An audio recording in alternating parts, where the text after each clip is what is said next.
So I'm just going to go a little bit more in depth with some of the concepts involved with displacement mapping. All right. What you turned in for your assignment is totally fine. We don't really go over displacement maps very much in detail during the class, so there's no problem with what you've got there. But since you asked, I'll take a closer look here with you at displacement maps and how to kind of improve the quality of the displacement maps that you're using. All right. So what I have here is just a plane. You can see there's no real geometry going on in there. It's just a flat, boring plane. All right. It has the Lambert 1 material. Okay, that's the default material that everything you create in Maya is going to be created with. All right, it's just going to pop up with Lambert 1. So the first thing I'm going to do is just give it a new material of its own that I can then put displacement and color maps and whatever else I want on. Okay, so I'm just going to right-click and hold over my plane here, and I'm going to hit Assign New Material, and I'm just going to give it a Lambert. Okay, so right here, Lambert. Here it is, Lambert 2. It looks exactly like Lambert 1. Just for now, I'm going to change the color a little bit so we can see a little better when we go to render this. Okay, I'm just going to slide that up so we can brighten it up a little bit. All right.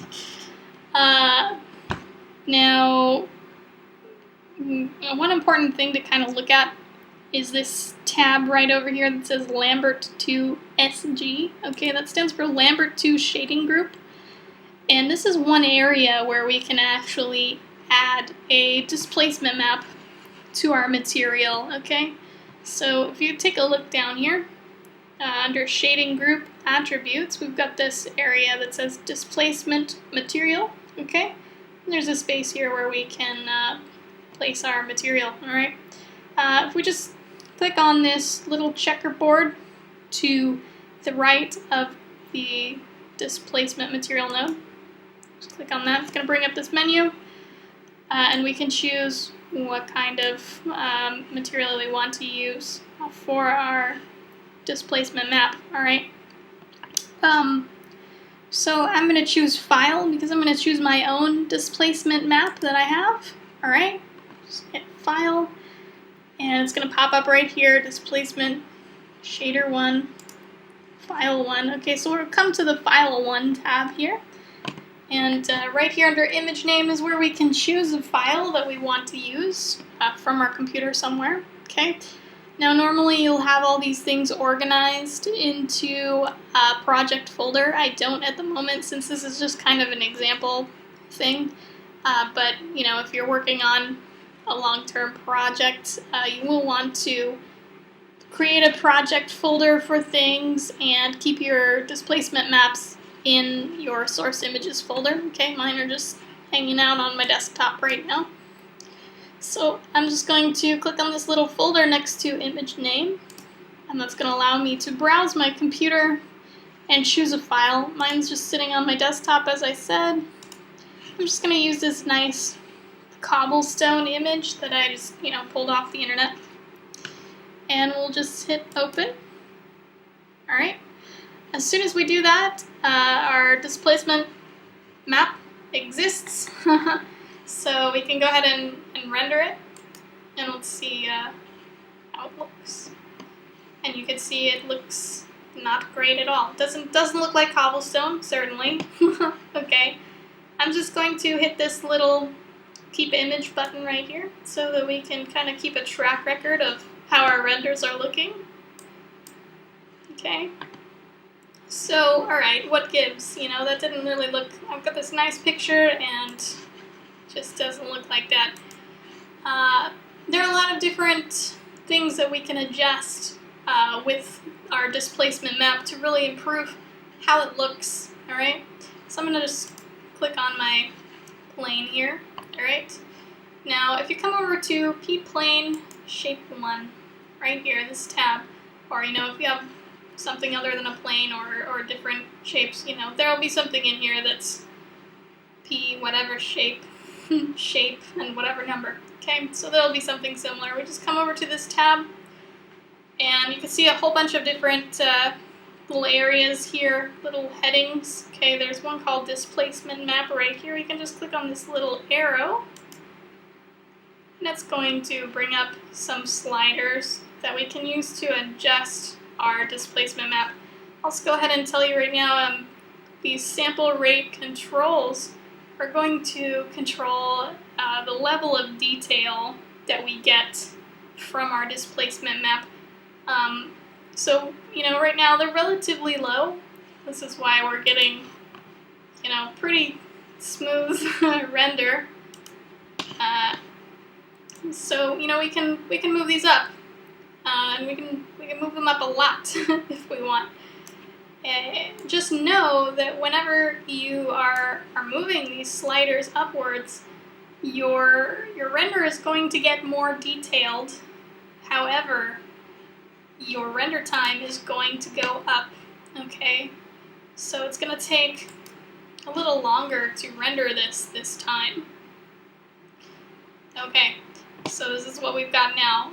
Oh my goodness, you know, there are bumps now, but wow, you know, it looks spiky and crazy. We can kind of see the outlines of where the cobblestone is, but, you know, this just looks like it would hurt your feet. I'm going to go ahead and hit the Keep Image button again here so that we can kind of, again, just compare our renders as we're changing different settings. Alright, so this is looking a little crazy. It's spiking and not smooth at all. We can smooth it out a little bit by taking up our normal threshold. Alright, that's just going to take this and make some of these spikes feel a little smoother. So let's try it.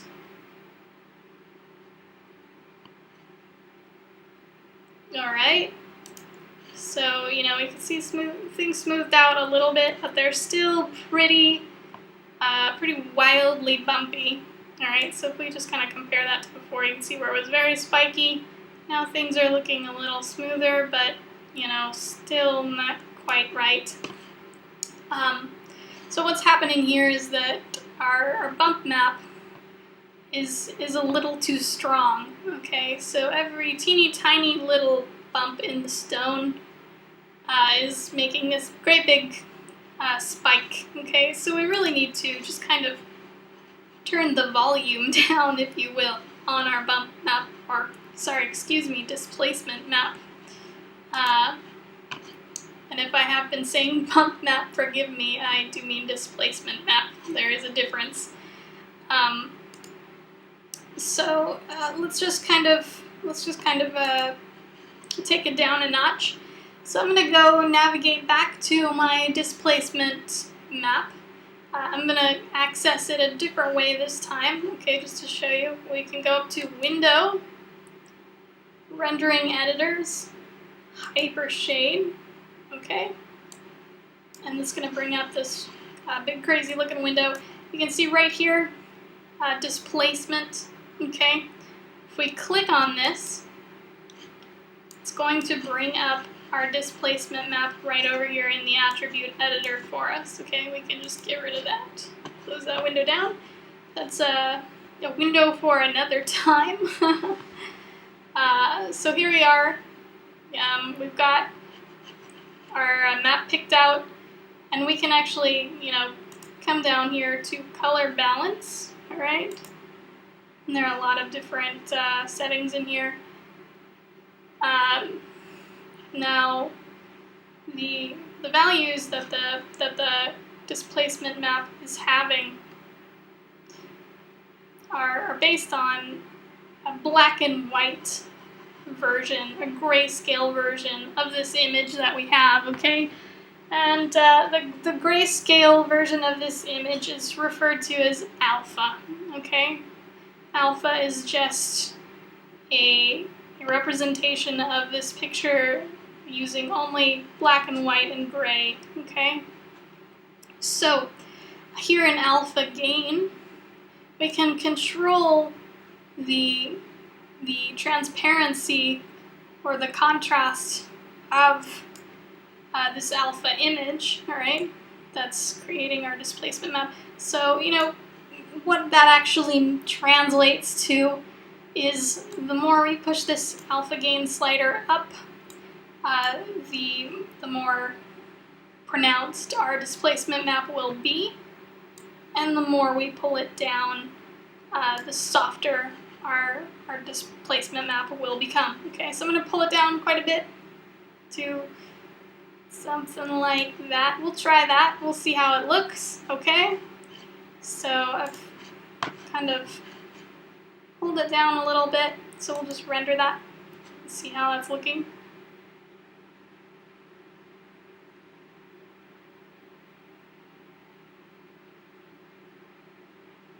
Alright, so it's looking a little more like cobblestone now. That might have been a little too dramatic with the alpha gain there. So I might move it back up a little more. And this is all just kind of depending on your taste. You can mess with these kinds of settings until you find something that's just right. I'm going to go with something like that, okay? Keep that image. Sometimes it can improve the look of things as well when you add proper lighting. So for now, I'm just going to come in and I'll create an area light, all right? Just to help spice this up a little bit. I'll just rotate it so that it's kind of pointing down at an angle at our wonderful plane, our amazing plane here. We'll try that out. See how it looks. Okay, a little too bright. We'll pull the intensity down a lot. Let's try that again. Okay, so now we're really getting some nice shadows and so forth, and my light's really way too close. It's making this big old bright ball of light right here. But, in this area, you can kind of see how the effect looks, okay, under some better lighting conditions. And then the last thing that you might want to do here is to go ahead and use the same map you used for your displacement map for a color map as well, to kind of match the color of the cobblestone with the displacement map that you have going on. All right, so I can just grab my plane here, come over to Lambert 2, all right, and instead of having the color be white or black or anything like that, I can just come over to this little checkered box here, and I'll select File because I want to use that file that I used for my displacement map. All right, so I get this image name. I'm just going to come up to this little folder here, grab that cobblestone image, hit open, and I'm gonna save that one, and I'll just go ahead and render. We'll see what happens. Okay, so here we go. We've got this nice cobblestone image. You can see the cobblestone raising up from the plane. There are shadows being created here as the light is shining over, okay? You can look at it from different angles, and you'll be able to see that shadow information indicating, the change in the geometry. Now, admittedly, this works best with things like stone, okay, that are fairly rough, because displacement maps, especially when you're using your Maya software renderer, are going to be a little rough looking, okay? So, this is by no means perfectly smooth. And our map, of course, isn't perfectly smooth either. But even if we were trying to make something that was pretty polished, it might still have some little bumps and artifacts around the edges, okay? So, it may not be the best solution for every situation, but, you can get some really nice looking results using these displacement maps. Okay, so that's really it for today. Again, this isn't something that we actually go into a lot of detail in the Maya course, the second Maya course. So, you don't actually have to go through and do any of this stuff. But if you want to know, there you go.